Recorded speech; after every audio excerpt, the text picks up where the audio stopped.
శారద గారు డౌట్స్ ఉన్నాయా? మేడం నమస్తే మేడం. నాకు ఇంతవరకు కొంచెం వాయిస్ కట్ అయింది, అదే చూసుకున్నాను ఇందాకనే మేడం. అయితే మేడం నాకు అర్థమైనంత వరకు నేను అడుగుతాను మేడం. ఇప్పుడు మీరు ఏవేవి చెప్పారు నేను అంత క్లియర్ గా నేను అడగలేకపోవచ్చు, కానీ ఇప్పుడు మీరు అన్నారు కదా ద్రౌపదికి వస్త్రాలు ఎలా వచ్చాయంటే అలా అని. కానీ మనకు తెలిసిన నాలెడ్జ్ ప్రకారము ఆమె కృష్ణుడిని ప్రార్థిస్తుంది. కృష్ణుడు ప్రార్థిస్తే కృష్ణుడు ఆమె అడుగుతూనే ఇవ్వడు.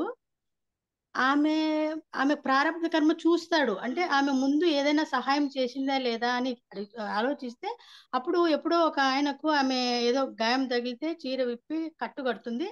అక్కడ వస్త్రదానం చేసింది కాబట్టి ఇక్కడ ఆయన ఇచ్చాడు అని అంటున్నాం. అంటే మనం మాకు తెలిసినంత నాలెడ్జ్ వరకు మేము అది ఆమె అంతకు ముందు ఒక సత్కర్మ చేసింది కాబట్టి ఆ సత్కర్మ ఆధారంగా అతను ఇప్పుడు వస్త్రాలు ఇచ్చారు అని ఇంత అదే అంతవరకు మాకు తెలుసు మేడం. అది కొంచెం ఎక్స్ప్లెయిన్ చేస్తారా మేడం? మీరే చెప్పేశారు, ఇంకేమి ఇంకా నేను ఇంకా ఆ కార్నర్ చెప్పలేదు. అంటే మరి కర్మ కాదు, లేదు ఇక్కడ అంటున్నారు కదా మీరు. చూడండి, మన కర్మని బట్టే అన్ని జరుగుతాయి అన్న దానికి ఎగ్జాంపుల్ ఇది. గతంలో చేసిన కర్మ ఫలితాలు ఇప్పుడు వస్తున్నాయి, అదేదో అని కదా. అయితే మరి మీరు అంటున్నారు శరణాగతిలో కర్మ ఏం చేయకపోయినా కూడా వచ్చేది వస్తాయి అంటున్నారు. మరి అలాంటప్పుడు కృష్ణుడు అలా ఆలోచించిండాడు కదా మేడం. అంటే ఇప్పుడు మీరు అంటున్నారు కదా ఏ కర్మ చేయకపోయినా ఊరికే కూర్చుంటే మనకి వస్తుంటాయి కూర్చోగలమా? అనేసి. నేనంటున్నది కాదు, రమణ మహర్షి చెప్పారు. మనం కూర్చోలేము. అంటే మన ప్రారంభంలో ఉన్నవన్నీ జరుగుతాయి, కానీ మనం అలా కూర్చోలేం కదా, అదే చేత కాదు మనకి. ఊరకే ఉండడమే చేత కాదు. అవును అవునవును, అలా కూర్చుంటే సృష్టి కూడా జరగదు కదా మేడం. అందరూ జరుగుతుందో లేదో కొంచెం. అవన్నీ ముసుగులు. మనకు ముందు చేతనవనా లేదా? సృష్టి సంగతి వదిలేండి, అవునవును మేడం. సృష్టి జరుగుతుందనే పనులు చేస్తున్నావా ఏంటి? దీన్ని బట్టి అవన్నీ మనం తెలుస్తుంది గొప్ప కదా మేడం ముసుగులు సత్కర్మ వేసుకుంటామండి. ఇవన్నీ ఏదో మనం ఒక రూపంలో కాదు, మనం చేసే పనులకి అలాంటి ఉద్దేశాలతో చేస్తామా? పైకి ఇవన్నీ కబుర్లు ఆడతాం. కానీ ఒక నానుడు ఉంది కదా మేడం, సత్కర్మలు చేస్తూ ఉండాలి, అది కర్మ ఫలితం మనకి ఏదో ఒక రూపైనా మళ్ళీ మనకు అందుతుంది అని అంటారు కదా మేడం. నేను అదే అంటున్నానండి, అందుతే అందుతుంది, లేతే లేదు. మనం కర్మ చేయడం చేస్తున్నాం అంతే, అదంతవరకే ఉంటే బాగుంటుంది. అవునవును కరెక్ట్ మేడం, అది అట్లే చేయాలి.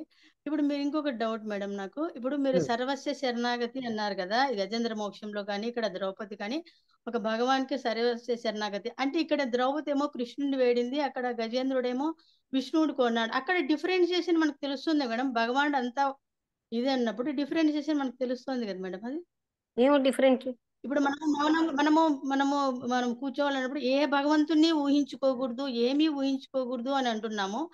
అక్కడ వాళ్ళు ప్రకృతికి సర్వస్వ శరణాగతి అయినట్ట, లేకుంటే ఒక పర్టికులర్ పేరు పెట్టి కృష్ణ విష్ణు అన్న భగవాన్కి సర్వస్వ శరణాగతి అయినట్ట మేడం? అంటే అక్కడ ఇప్పుడు మీ లోపల స్థితి మీకే తెలుస్తుంది కదా. అంటే మనం ఇక్కడ అవును ఒక ఒక స్థితిలో రూపానికి అతీతమైన స్థాయికి వెళ్తారు, కానీ అక్కడ అవును ఎవరికి శరణం అని కాదు. అసలు శరణాగతిలో నేను అవుతున్నానన్న స్థితి ఉండదు, వాళ్ళకి అవుతున్నానన్నది ఉండదు నిజమైన శరణాగతిలో. అవునవును మేడం. ఇదంతా పై పైనే. మామూలుగా మనం ఏదైనా ఇప్పుడు మెడిటేషన్ లో కానీ లేకుంటే మనం మౌనంగా కూర్చోవాలి అని కూర్చున్నప్పుడు ఒక రూపాన్ని ఏమీ ఊహించుకోకుండా మీరు కూర్చోండి, ఏ దాని మీద ధ్యాస పెట్టద్దండి అంటున్నారు కదా. అవునండి, అలాంటప్పుడు ఆ మనస్సుని ధ్యాస పెట్టద్దు చూడమంటున్నారు. అన్నప్పుడు మీ మనస్సు యాక్టివిటీస్ ని ఉం? చూడమంటారు. అవును, ఇప్పుడు మనసును మనం స్టాప్ చేసాం అనుకోండి మేడం, ఆలోచనలను స్టాప్ చేసినాం అనుకోండి, మనం ఏదైతే బ్లాంక్ గా ఉంటున్నామో ఎప్పుడైతే ఆలోచనలు స్టాప్ అయిపోతాయో ఏమైతుంది, అప్పుడు బ్లాంక్నెస్ అనేది ఫామ్ అవుతుంది. ఆ బ్లాంక్నెస్ ఫామ్ అయినప్పుడు దాని మీద ఆ బ్లాంక్నెస్ మీద మనం ఎక్కువసేపు ఉండలేం కదా మేడం. ఎప్పుడైతే ఒక రూపాన్నో ఒక నామాన్నో ఒకసారి తీసుకుంటే ఒకసారి అది ఒకసారి ఎక్కువసేపు ఉండలేము ఉండగలుగుతుంది. అనకండి. మీరు అక్కడ ఉన్నారా ఎప్పుడైనా? అప్పుడు చెప్పండి. ఉండలేము వెంటనే అలాంటి కన్క్లూషన్స్ ఇవ్వద్దు, ఆలోచిస్తాం ఎందుకంటే మేడం. రూపం మీదే ఎక్కువసేపు మనసు 5 నిమిషాల్లో పెట్టి తృప్తి పడిపోతున్నాం అక్కడ. అవును మేడం. అంటే అలాంటి మనం ఏమనుకుంటామంటే అట్లాంటి అన్కాన్షియస్నెస్ ఇస్తే ఆటోమేటిక్ గా మనం నిద్రలోకి వెళ్ళిపోతాం మేడం. అంటే అట్లా బ్లాంక్ ఇది ఉన్నామంటే ధ్యానంలో ఆటోమేటిక్ మన కూర్చుని మైండ్. ఎంతమంది నిద్రలోకి వెళ్ళటం లేదండి. అవన్నీ కాదు అక్కడ.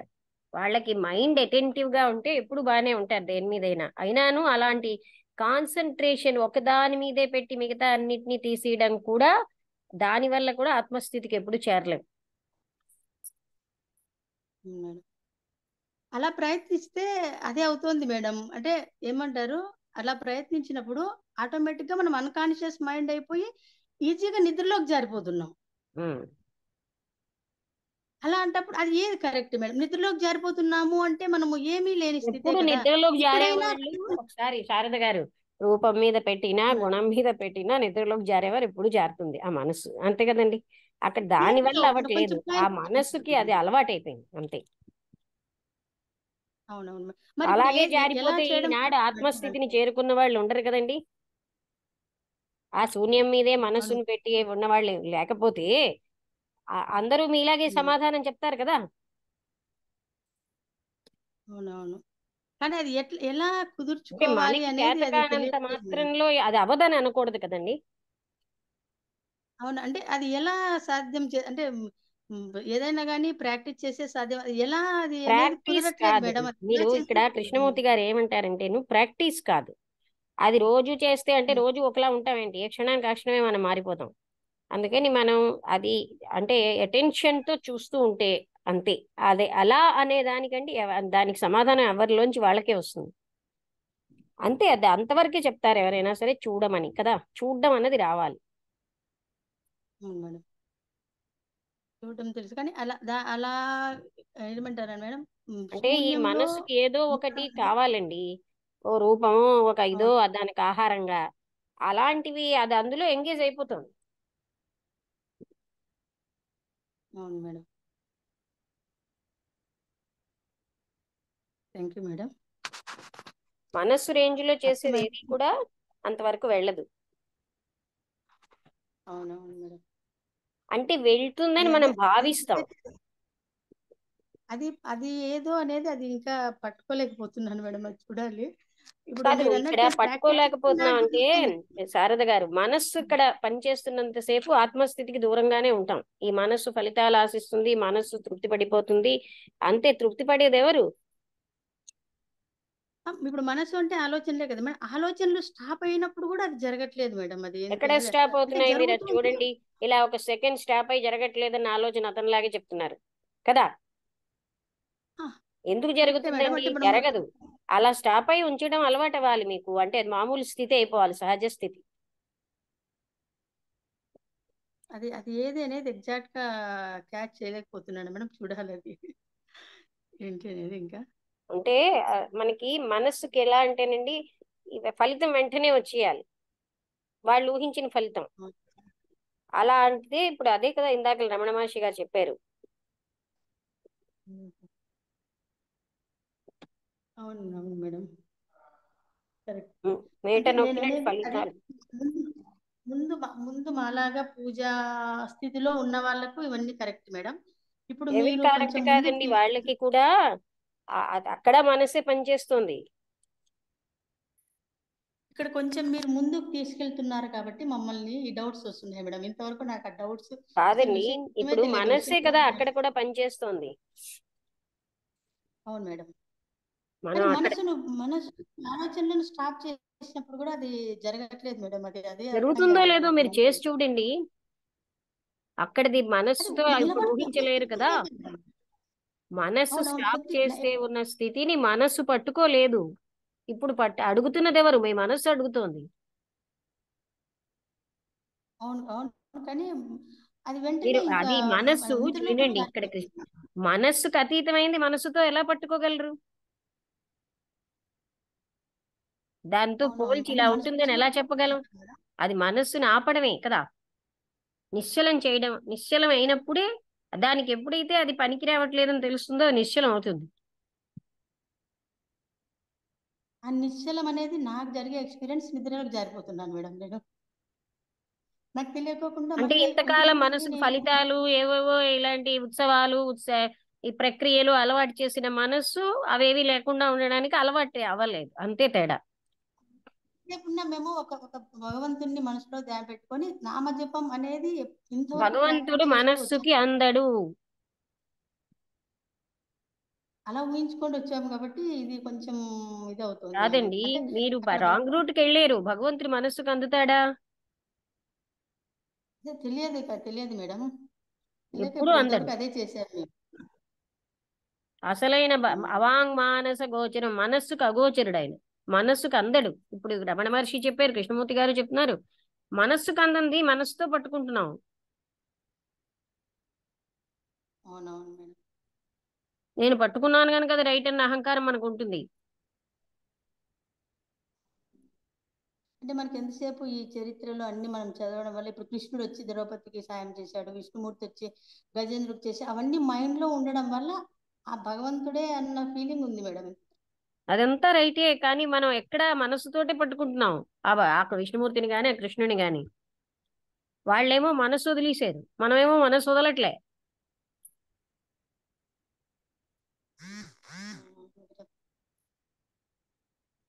అంటే కొంచెం ఇది అర్థమైనట్టే ఉంది, కానట్టే ఉంది, కొంచెం టైం అర్థం తీసుకుంటుంది అవడానికి మేడం ఏముందండి, నాకు. ఇదంతా మనస్సు రేంజ్ అని మీకు అర్థం అవుతే చాలు. ఇప్పుడు నేను గట్టిగా అడిగానండి అంటారు, ఏమిటి గట్టిగా అడిగారు? మనస్సుతో అడిగారు. అవునవును మనసే ఆ మేడం, విల్ ఎగ్జాక్ట్ గా పవర్ మనసే పెట్టుకుంటే ఇక్కడ. అహంకారం పెరిగింది అంతే. నేను అన్నాను, నువ్వు చేసేయి అవునవును. అని చెప్పారు కదా. ద్రౌపది అడగడంలో ఆ శరణాగతి అన్నది అంత మనస్సు ఉండదు అక్కడ. అవును.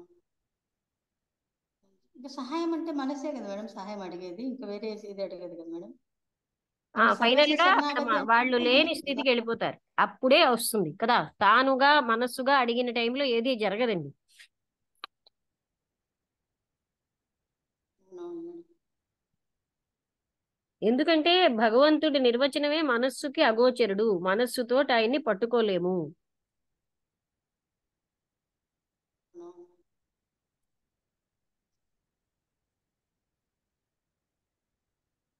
Thank you very much madam.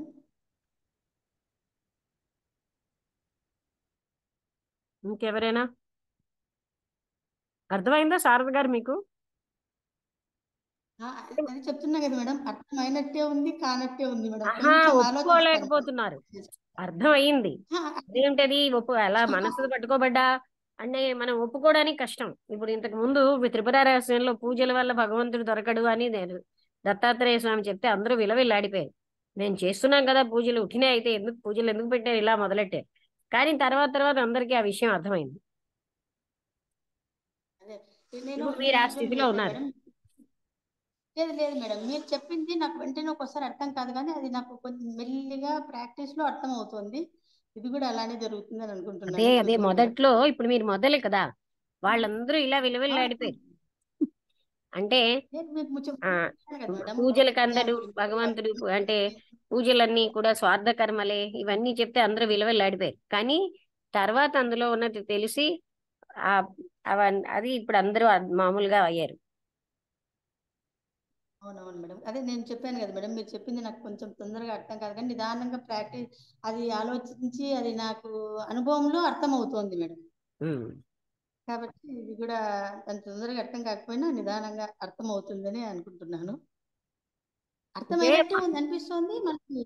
మనస్సుతో కనెక్ట్ చేసి భగవంతుని కనెక్ట్ చేసామంటారండి, అది శరణాగతి కాదు. ఉమ్, కరెక్టే మేడం. భార్గవి గారు, నామమూర్తి గారు ఏమైనా మాట్లాడతారా? అంటే శరణాగతి అంటే ఇంకా ఇంకా మనకు మనకు క్వశ్చన్ లేని స్థితి, అంతే కదా మేడం? తాను అంతే లేని కదా. స్థితి. ఆ, తాను లేని స్థితి. శరణాగతి అని మనసు రేంజ్ లో చేసుకుంటూ మనం శరణాగతి తృప్తి అనేస్తాం, ముసుగు పడిపోతున్నాం. వేసేసుకుంటాం. ఆ, అవును మేడం. ఎందుకంటే ఆ శరణాగతి ఉంటే మళ్ళీ రివర్స్ రాదు, ఇంకా మళ్ళీ మనకు రివర్స్ అనే ఆలోచనే రాదు ఆ స్థితి. కాబట్టి ఇంకా అక్కడ మనం శరణాగతి అనేది అంతా అబద్ధం అనేది అర్థం. అన్ని మనసు రేంజ్ లోనే, మీరు చూడండి కావాలంటే తెలుసుకుంటారు మీ అంతటి అవును మీకే. మేడం. అవును మేడం, మనసు రేంజ్ లోనే జరుగుతున్నాయి మేడం. మనసును దాటికి అవతలికి వెళ్ళలేని స్థితిలో మనం ఏదో ఊహించుకుంటున్నాం, అన్ని ఊహించుకోవడంలోనే జరిగింది. ఇంకొకటి మేడం, ఇప్పుడు మహర్షి గారు చెప్పారు కదా, ఆ, అంటే ఆ, ఏదైనా ఉండడమే అనే స్థితి అంటే ఎలాగ మేడం అది? మనసు బియ్యింగ్ అంటే ఉనికిగా ఉంటున్నాం మనం. మనస్సు ఉమ్, యొక్క రేంజ్ లోనే ఉంటున్నాం. మనస్సు చంచలం అంటే మనస్సుని నిశ్చలం అయితే ఉండడమే ఉంటుంది. ఆ ఉనికి ఉమ్, ఉంటాం కదా, అప్పుడు ఆ ఉనికి అంటారు, బియ్యింగ్ అంటాం. ఆ. ఇంకా అక్కడ అక్కడ కోరికలు ఏమీ లేని స్థితి అది, అంతే. ఇవన్నీ మనస్సువే కదండి. అవును మేడం. కోరికంతా మనస్సు పనే. ఉమ్. అంటే దాన్ని ఎటు తిరిగి మహర్షి గారు ఏం చేస్తున్నారంటే, ఆ నేనుకు అప్పగిస్తున్నారు. మనం ఏం చేసినా నేనుకు అప్పగిస్తున్నారు, అంతే కదా మేడం? అంటే ఎవరు కోరుతున్నారు అని అడిగితే కోరేది ఎవరు? మనసు తప్ప ఇంకెవరు కోరరు. అవును మేడం. మనస్సే అభద్రతా భావం ఇస్తుంది, మనస్సే అయ్యో డిప్రెషన్ ఇస్తుంది. ఇదంతా మనస్సుదే కదా. ఉమ్,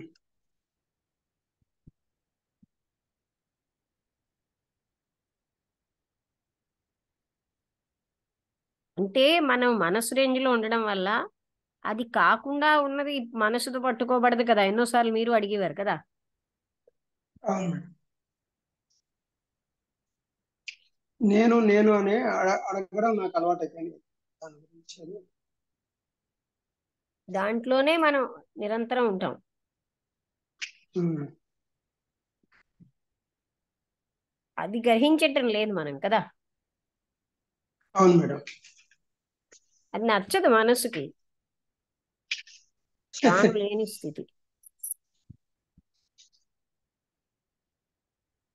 అంటే ఇంకా దాని అస్తిత్వమే, అంటే మనం దాని మీద ఆధారపడడం వల్ల దాని అస్తిత్వమే మన అస్తిత్వం దాని అనుకుంటున్నాం మీద మేడం. ఆధారపడ్డాం దాని కాదు, అది. దానికి బానిసలుగా పనిచేస్తున్నాం.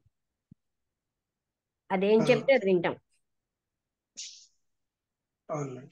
అది గెంతమంటే గెంతుతాం, కూర్చోమంటే కూర్చుంటాం. దానికి టోటల్ బంట్రోతుగా ఉన్నాం.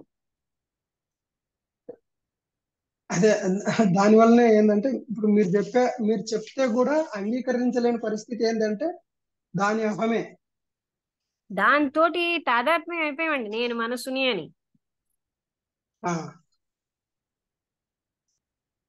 అందుకే మీరు చెప్పినా అంగీకరించలేని పరిస్థితి ఏంటంటే ఆ స్థాయిలో ఉన్నాం కాబట్టి ఇంకా అదే అది కరెక్ట్ అర్థం అనుకోవడం, కాకపోవడం కాదు, అర్థమవుతుంది. అంగీకరించలేకపోవడం. అర్థమైంది, అంగీకరించడం ఇష్టం లేదు ఉమ్, కదా. అంతే మేడం, కరెక్టే.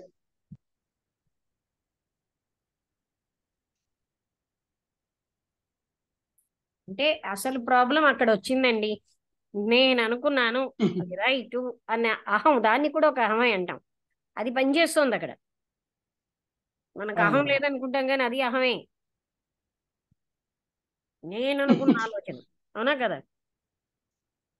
కరెక్టే మేడం. నా బుర్రలో వచ్చిన అంటే బుద్ధి. అన్నిటికీ మనం భ్రమలో ఉన్నాము, కానీ భ్రమలో లేమని అనుకుంటున్నాం, అంతే, ఇంకా ఉమ్. అంతకంటే ఏం లేదు. నా బుర్రలో ఉన్న బుద్ధే రైట్, అది అహం కదా.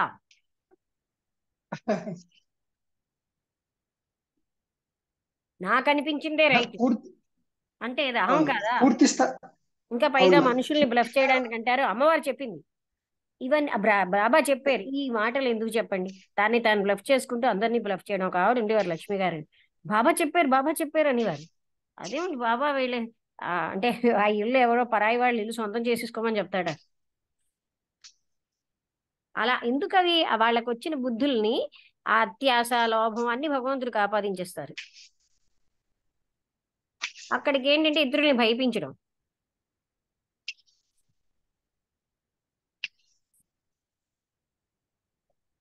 వాడు ఇంట్లో బాబావే అని వాళ్ళు ఫోటోలు పెట్టుకుని ఉండేవారు ఒక ఆవిడ. ఎవరిదో ఇల్లు తను ఆక్యుపై చేసుకోమని చెప్పారు బాబా. అవును, నిజంగానే బాబా చెప్పారని వారు. ఇవన్నీ ఇలాగేనండి, వీళ్ళ మనసులో ఉన్నవన్నీ బాబా చెప్పారంటారు. వీళ్ళకున్న అత్యాశలు, వీళ్ళకున్న లోభాలు, వీళ్ళకున్న వాళ్ళకి కన్వీనియంట్ గా అంత పక్షపాత ఆయన. మరొకడు కూడా బాబావే కదా. ఆయనకి అన్యాయం జరుగుతుందని నువ్వు అన్యాయం చెయ్యి అంటాడా? అలా మాట్లాడతారు వీళ్ళు.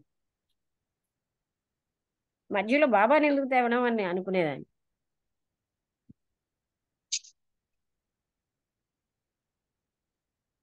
ఆ ఇంటి ఓనర్తో బాబా చెప్పారని భయపించేవారు. చూసారా ఇలా వాడుకుంటున్నారు.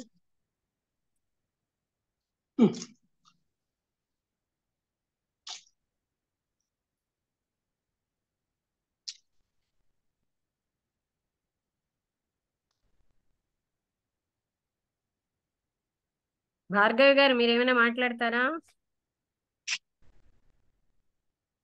ఏంటో ఏం అందరికి లేదమ్మా కోపం గారు, మీరు వస్తుందేమో అడిగిన నా మీద. ప్రశ్న ఏమంటారు? మీ అందరికి ఇలా లేదు మేడం లేదమ్మా. ఏంటి ఇలా మాట్లాడుతున్నారు అని కోపం వస్తుందా? మీరు చెప్పిన మాట అర్థం చేసుకోవడానికి ప్రయత్నిస్తున్నాను అమ్మగారు. కాదు కోపం ఏం లేదు, ఉన్న కాదు వాస్తవాలే ఇన్నాళ్ళు మేము చెప్తున్నాను. నమ్ముకున్న భగవంతుడు కాదంటారా? ఎలా బతుకుతాం మేము ఆ నమ్మకం వదిలేసి అంటారా? ఇప్పుడు ముందు బుద్ధుడు గారు వాళ్ళు అలాగే విలువెల్లాడిపోయారు కొన్నాళ్ళు కదండి.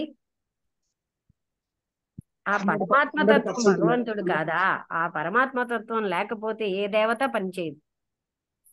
ఆ పరమాత్మ తత్వాన్ని పట్టుకోమని కదా రమణ మహర్షి గాని కృష్ణమూర్తి గారు గాని అందరూ చెప్పేది. ఓ బాసుని పట్టుకోండి, పక్కనున్న కిందనున్న ఫ్యూన్స్ని ఎందుకు పట్టుకుంటారు? ఈ దేవతలు ఎవరు? ఆ కిందనున్న వాళ్ళు. అసలైన పరమాత్మతత్వంలో అంటే కోటి దేవతలను సేవించిన ఫలితం ఉంటే ఒక్క నిమిషం ఆత్మతత్వంలో ఉంటే అది చెప్తున్నారు. మాకు ఆత్మతత్వం ముఖ్యం కాదు, మా పనులు ముఖ్యం అంటే మరి ఎవరేం చేయగలం? ఏమంటారు? మా కోరికలు నెరవేరడం ముఖ్యం, మా పనులు ముఖ్యం, మాకు ఇహలోకం ముఖ్యం, ఇహలోక సుఖాలు ముఖ్యం అంటే మనం ఏం చేయలేం. అంతే కదండి. కరెక్టే మేడం. ఇప్పుడు బాబాను మేము ప్రేయర్ చేస్తున్నాము. అసలు బాబా ఎప్పుడు నన్ను ప్రేయర్ చేయమని చెప్పలేదు.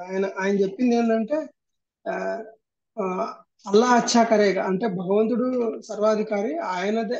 ఇప్పుడు మీరు చేసే ప్రార్థనలన్నీ నేను ఆయనకు అర్పించుకుంటున్నాను అని చెప్పి ఆయన చెప్పాడు. ఎప్పుడే కానీ ఆయన నేను ఇది చేస్తానని ఎప్పుడు చెప్పలేదు ఆయన. కానీ మనమేమో ఆయన మీద పడి చేస్తున్నాం. అదే కరెక్టే, అది అలాగనే జరుగుతుంది. అంటే నిజమైన జ్ఞాని ఎవరు తనకు తాను ఇది చేసుకొని చెప్పలేదు ఎప్పుడు. ఇంకొన్నాళ్ళు అయ్యేసరికల్లా ఏదో కొన్నాళ్ళు మన పనులు అయిపోతాయి. కొన్నాళ్ళు పనులు అవ్వకపోతే అసలు కష్టం వస్తుంది. ఈ అమ్మవారికి పవర్ లేదంటాం, ఈ బాబాకి పవర్ లేదంటాం, ఇంకో బాబానో ఇంకో అమ్మవారినో పట్టుకుంటాం. అంటే పవర్ దేని బట్టి నిర్ణయిస్తున్నాం? మన కోరిక నెరవేరడం. అవును. వాళ్ళ ఇవన్నీ బంట్రోతులా? ఎక్కడ జరుగుతున్నాయి? ఇవన్నీ ఎక్కడ జరుగుతున్నాయంటే మన మనసు స్థాయిలోనే జరుగుతున్నాయి, మన వికారాలతోనే జరుగుతున్నాయి. వాళ్ళు బంట్రోతులా? మనం మేట నొక్కగానే కోరికన్న మేట నొక్కగానే తీర్చిడానికి. అంటే మన ఇష్టం వచ్చినట్టు మనం కర్మ చేసుకుంటాము. మనం మాత్రం ఫలితం కావాలనుకుంటాం, మంచి అదే ఫలితం కావాలనుకుంటాం. అంటే దీనివల్ల మనుషులు దుర్మార్గంగా దుండగీడితనంతో, ఇప్పుడు చెప్పాను కదా బాబా చెప్పారు మాకు ఇల్లు తీసుకోమని, ఎంత దుష్టత్వం ఉంది చెప్పండి. 100% అన్న పేరున మనుషులు ఎలా తయారవుతున్నారు? నేను పొద్దున్న లేచి నుంచి పూజ చేసుకోకపోతే నాకు తోచదు. ఎవరికి తోచదు? మనసు గ్రాటిఫికేషన్ అది. ఆ మనస్సు నేనేమో తినకపోతే నా కడుపు హాయిగా ఉండదు అన్నట్టు మనస్సుకి మనం తృప్తి పడుతున్నాం. నేను అనుకున్నాను, నేను చేసేసాను, అంతే కదా. అర్థమైందా? అవును మేడం. గ్రాటిఫికేషన్ కి సాటిస్ఫాక్షన్ కి ఏంటంటే నేను అనుకున్నాను, నేను చేసేసాను. నేను ఇవాళ సహస్రం చేయాలనుకున్నాను, చేసేసాను. అక్కడితో నా మనసు తృప్తి పడిపోయింది. అమ్మవారు తృప్తి పడిందని నేను అనుకుంటున్నాను. ఆవిడ పడిందో లేదో కదా, నా మనసు అవును తృప్తి పడిపోయింది. నేను అనుకున్నది నేను చేసాను. అందుకే నేను డ్రింక్ చేయాలనుకున్నాను, చేసేసాను కూడా ఒకలాంటిదే అన్నారు కృష్ణమూర్తి గారు. నేను సహస్రం చేయాలని చేసేసుకున్నా అనేది ఒకటే, నేను డ్రింక్ చేయాలని నేను డ్రింక్ చేసాను అనుకున్నాను, చేసేసాను కదా.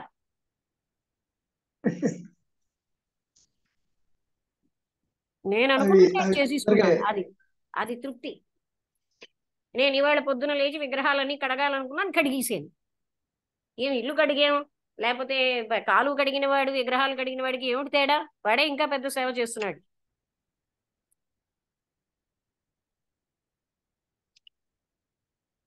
ఏమండి ఇలా మాట్లాడితే బాధగా ఉందా రామబుద్ధుడి గారు? వాస్తవం ఎప్పుడు బాధగానే ఉంటుంది మేడం. అది తెలుసుకున్న తర్వాత తెలుస్తుంది. నేను కడిగేసాను విగ్రహాలు గనక నాకు ఎంతో పుణ్యం వచ్చేసింది. ఎవరు చెప్పేది ఇదంతా? మనస్సు పెట్టుకుంది ఇవన్నీ. అంతేనా? నేను అనుకున్నాను అంటే అంతే మళ్ళీ మేడం. అహమే. నేను అనుకున్నది నేను చేసేసాను కనుక నా అహం తృప్తి పడింది. నేను పొద్దున్న లేచిన దగ్గర నుంచి ఇలా చేయాలనుకున్నాను, అలా చేయాలనుకున్నాను, చేసేసాను, అయిపోయింది. నాకు అహం తృప్తి పడిపోయింది. అది భగవంతుడు తృప్తి పడారని మోసం ఒకటి. అహం తృప్తిని ఆత్మతృప్తి అనుకుంటున్నాను మేడం. వ్యవహరిస్తారు అలా మాట్లాడడంలో. ఆత్మ సంగతి ఎవరికి పట్టిందండి? ఉమ్.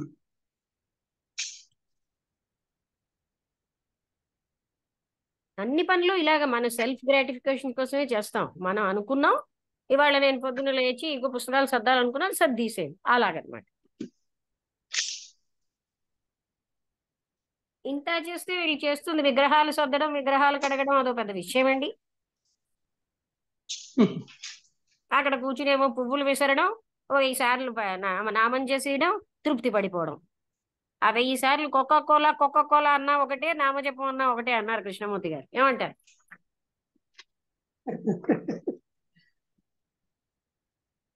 ఇది నిజంగా మనం తీసుకుంటే లోపల మన భావాలు మనం పెట్టేసుకుంటున్నాం, కానీ ఆ సౌండ్ వెళ్ళి ఏంటి లోపల లోపల దాని ఎఫెక్ట్, ఆ సౌండ్ ఎఫెక్ట్ ఏ సౌండ్కైనా ఉంటుంది. ఉమ్.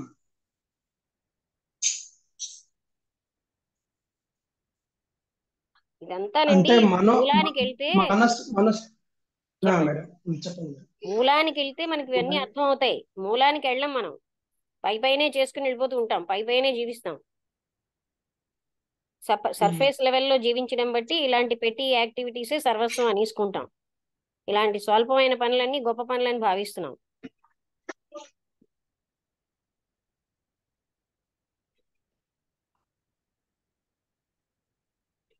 వీరి విగ్రహాన్ని కావాలంటే దీంతో దాంతో కడుగుతాం, పక్కనున్న మనిషికి ఒంట్లో బాగోలేదంటే వెళ్ళి వాళ్ళకి స్నానం చేయించాం, అక్కడ భగవంతుడు లేడు.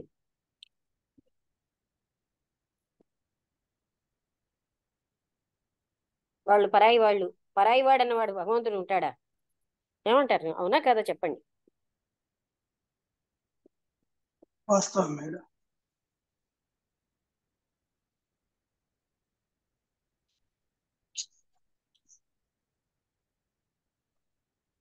అందుకే చూశారు కదా, ఆ మెంటల్ హాస్పిటల్లో తను అంటే రుద్రాభిషేకం చేయలేదని వాళ్ళకి స్నానం చేయించితే నేను బాబా గారు అన్నారు నేను సంతోషించానని. ఎందుకంటే ఒక జీవించి ఉన్న వ్యక్తిలో ఉన్న భగవంతుడు ఎక్కువ పవర్ఫుల్ గా ఉంటాడు.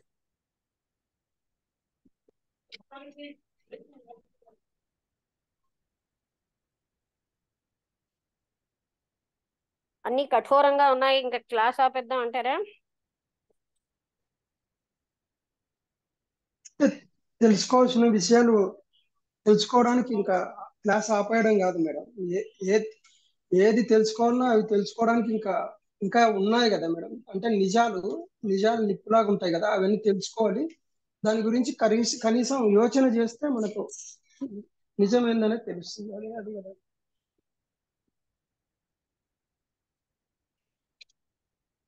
నేను అనుకున్నాను, నేను చేసేసాను, ఇదే కదా భక్తుల పని అంతాను. భక్తుడని ఒక ముసుగోటి.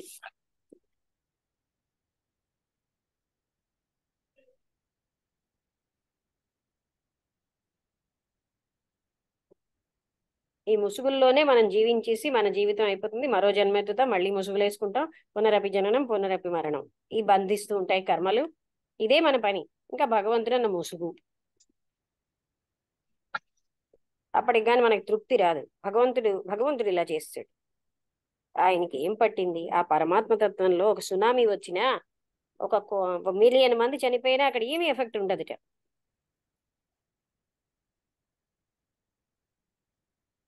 అవునా? నేను విన్నాను కదండి త్రిపుర రహస్యంలో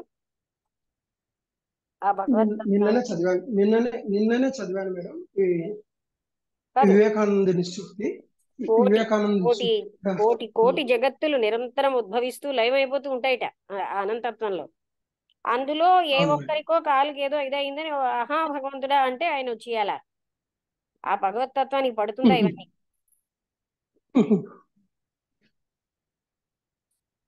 అదే వివేకానందుడు చెప్పాడు మేడం. అది ఏంటంటే ఆ మొత్తం నువ్వు సృష్టించిన ఈ ప్రపంచం అంతా లయమైపోతున్నా చేతులు కట్టుకొని నిశ్చలంగా నిలబడగలవు నువ్వు అని చెప్పి నిన్న ఒక సూక్తి చదివాను మేడం. దానికి ఇప్పుడు మీరు చెప్తున్నారు మేడం. అదే అదే అదే కదా మేడం. ఇంకా దానికి ఇదే అంటే అర్థమే కదా చూడండి, మేడం. పరమాత్మ తత్వంలో బ్లెవెట్స్ కి రెండో ప్రపోజిషన్ ఏంటంటే అనేకమైనటువంటి జగత్తులు ఉద్భవిస్తూ ఉంటాయి, లీనమైపోతూ ఉంటాయి. ఒక కెరటం వచ్చి కెరటం ఉమ్, పడిపోయినట్టు. మరి అలాంటిది ఒక ఉమ్, జగత్తంతా లీనమైపోయినప్పుడు దానికి ఏమీ పట్టదు, ఆ తత్వం నిశ్చలంగానే ఉమ్, ఉంటుంది. అలాంటివి ఉమ్, మిలియన్స్ ఆఫ్ జగత్తులు ఉద్భవిస్తాయి, లీనమైపోతూ ఉంటాయి ప్రతి క్షణం. పోతూ ఉంటాయి. ఉమ్, మరి అలాంటి భగవతత్వం మనం అంత చిన్నదిగా, నా కూతురికి పెళ్ళో నా కొడుకు అమెరికా వెళ్ళడానికి వాడమంటే ఆ భగవతత్వం ఎలా అవుతుందండి? ఇక్కడ విలవిల్లాడేది మన మనసు, గాని ఆయనకెందుకు కాదా? ఏదో ఏమిటో బాగోలేదు మేడం అంటే అనిపిస్తుంది. ఇప్పుడు బాగులేదు కాదు అంటే ఇప్పుడు ఇప్పుడు కొన్ని సక్సెస్ అయినాయి అని అది ఈ కథలను చెప్తుంటారు కదా మేడం. మరి ఎలాగ మేడం దానికి అన్వయించడం ఎలాగ?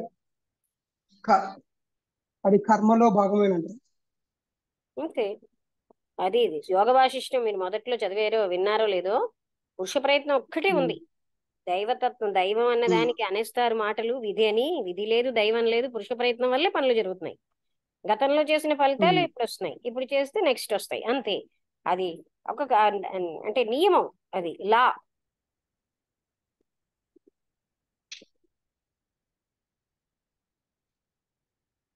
అంటే దానికి దానికి ఉదాహరణ చెప్పుకోవచ్చా మేడం? ఇప్పుడు ఒకే వ్యక్తి ఒకే స్థాయిలో చదువు అన్ని ఉన్న వ్యక్తి ఒకరికి ఒకరికి ఇది జరుగుతుంది, ఒకరికి జరగడం లేదు అని అలాంటిది స్థితి అనుకుంటాం కదా మేడం, అంతే కదా? అంటే ఒక ఉదాహరణ ఏంటండి, అలా అయితే మళ్ళీ ఇంకోటి మన 10 ఉదాహరణలు ఇంకో రకం తెస్తారు అందరూ. అలా వాళ్ళు కష్టపడ్డారు, వాళ్ళకి ఇలా వచ్చిందంటూ. నేను అంటున్నది ఏంటంటే, ఆయన యోగ వాసిష్టంలో వశిష్ఠ మహాముని ఏం చెప్పాడంటే, అసలు పురుష ప్రయత్నం తప్ప విధి కాని దైవం వల్ల జరుగుతోంది అంటారే, ఈ రెండు కొట్టి పారేశాడు. పురుష ప్రయత్నం ఒక్కదాని వల్లే జరుగుతున్నాయని చూపెట్టారు. పురుష ప్రయత్నం అంటే కర్మ చేయడం మేడం. సంకల్పం అన్నారు. వినబడిందా? సంకల్పం అంటే కర్మ కర్మ చేయడానికి సంకల్పం మేడం అది.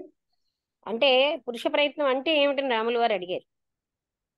ఉమ్, గట్టి సంకల్పమే పురుష ప్రయత్నం, కాళ్ళు చేతులు కదిలించడం కాదుగా ప్రయత్నం అంటే. అవును మేడం. అంటే మనిషికి ఒక ఆలోచన వస్తే దాన్ని కార్యరూపం చేయడమే. అంటే ఏ ఆలోచన వచ్చిందో అది సంకల్పం, అంతే కదా మేడం? ఆలోచన కంటే ఇంకా బలీయమైంది. అంటే ఉమ్, వాళ్ళకి ఇది చెయ్యాలి అని, అంటే పురుష ప్రయత్నం అంటే అది. ఇప్పుడు నాకేమో నా ప్రారంధంలో ఏదో నేను అంటే ఇది అధర్మాలు చేయాలని ఉంది, నేను పురుష ప్రయత్నంతో ధర్మం చేయగలను. అంటే ఉమ్. దీనికి రాంగ్ కరెంటులో, వ్యతిరేక కరెంటుతో వెళ్ళి చెయ్యాలి, అంత శక్తి ఉండాలి. అంటే అక్కడ విచక్షణ ఉండాలి కదా మేడం? అది కాదు, మీకు పురుష ప్రయత్నం అంటే చెప్తున్నాను, మనకి నాకు ఇలాగే ఉందిలే అని కూర్చోవడం కాదు. ఈ జన్మలో మనం దానికి ఆపోజిట్ కర్మ చేయొచ్చు అని చెప్తారనమాట ఆయన. ఆహా.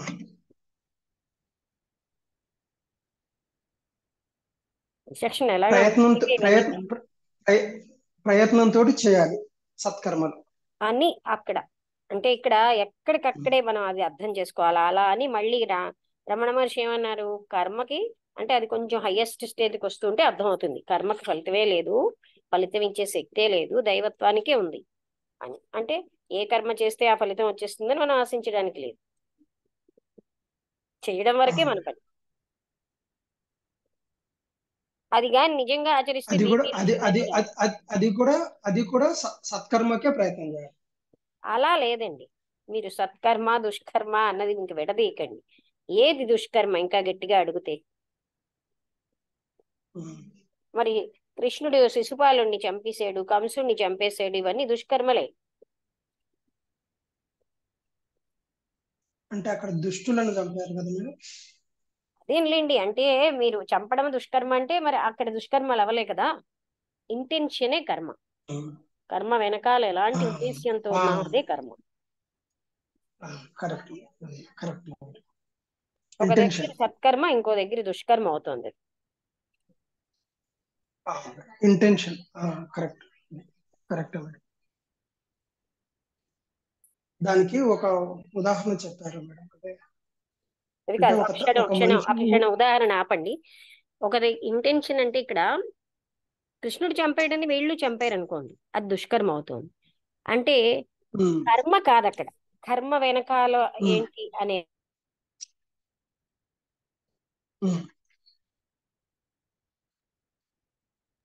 ఏమంటారు, మనుషులు డివైడ్ చేసేది దుష్కర్మ ఇచ్చాడు సత్కర్మ అని. అబ్సల్యూట్ దుష్టకర్మ లేదు, అబ్సల్యూట్ సత్కర్మ లేదు. కోటి కోటి ప్రజలందరూ విలీనమైపోవడం సత్కర్మే. అదే కదా ఈశ్వరుడు చేసే పని, విలీనం, లయం. లయం దుష్టకర్మ కాదు, క్రియేషన్ మంచి కర్మ కాదు. అలా అయితే విష్ణుమూర్తి చేసిందే రైట్, మరి ఈశ్వరుడు చేసేది తప్ప? ఇది ఇంకా హైయెస్ట్ ఫిలాసఫీ. హైయెస్ట్ అని కాదండి, సృష్టి స్థితి లయాలు ఎలాగో మనిషి చనిపోవడము ఒక మంచి కర్మే, పుట్టడము ఒక మంచి కర్మే. లేకపోతే ఇది దుష్టకర్మే, అది దుష్టకర్మే. మనము సంకుచితంగా మనకి ప్రయోజనాల కోసం ఆలోచిస్తాం గాని ఎక్కడా దుష్టకర్మ మంచి కర్మ అబ్సల్యూట్ లెవెల్లో లేవు. మూలానికి వెళ్తే నాకు అనుకూలంగా ఉంటే మంచి కర్మ, నాకు ప్రతికూలంగా ఉంటే దుష్టకర్మ. అంటే అనుకూలం లేదు, ప్రతికూలం లేదు మేడం. అంటే అక్కడ ఒక సిచ్యువేషన్ ఉంది, పరిస్థితి ఉంది, అంతే. కాదండి, అక్కడ సిచ్యుయేషన్ కూడా మనం మనసు చేస్తుందే కదా. అది ఎక్కడ అబ్సల్యూట్ గుడ్ అబ్సల్యూట్ బ్యాడ్ అనేవి లేనే లేవు. సాపేక్షంగా ఉంది ప్రపంచం, సాపేక్షమైంది. అంటే కొంచెం వివరణ మేడం. అన్ని మనం సాపేక్షం అంటే పోలికతోటే చెప్తాం కదండి. పోలిక లేకుండా ఏది లేదు. పొడుగు అంటే పొట్టివాడితో పోలుస్తున్నాం, మంచి అంటే చెడుతో పోలుస్తున్నాం. ఇది మంచి అన్నది లేదు, ఇది చెడు అన్నది లేదు. మన ప్రయోజనాల్ని వాటిని దృష్టిలో పెట్టుకుని మంచి కర్మ చెడ్డ కర్మ అంటాం. లేకపోతే పరమాత్ముడే చెప్తున్నాడు కదా, ఇది గుడ్ అని లేదు, ఇది బ్యాడ్ అని లేదు. అందుకనే మీకు చెప్తే అది హయ్యెస్ట్ అని తోసి పారేశారు. కోటాను కోట్ల జగత్తులు విలీనం అయిపోతున్నప్పుడు విలీనం చెయ్యడం ఎంత అవసరమో సృష్టించడం అంత అవసరం. రెండు ఈక్వల్. అంటే జ్ఞాని చేసేది ఏంటంటే చూస్తూ ఉండడమే ఆ రేంజ్కి వచ్చినప్పుడు, అంతే. ఇంకా జ్ఞాని కాదు, నేను చేయాల్సింది ఇదే కదా అంటే నేను ఆనందిద్దు. జ్ఞాని ఎవడో ఎక్కడో ఉన్నాడా? అంటే నేను గట్టిగా మాట్లాడితే ఇలాగే మాట్లాడతాను. ఇప్పుడు మీరు తెలుసుకున్నారు, మీరు చేయాల్సింది ఇది అని మీరు తెలుసుకోవాలి, అంతేనా? అంటే అదే, అంటే ఇంకా నేను ఇంకా జ్ఞాని ఎవడో జ్ఞాని సంగతి మనకెందుకు? నేను చేయాల్సింది ఇది, అది కదా మన వరకే కదా మనకి లెర్నింగ్. అంతే, కరెక్ట్.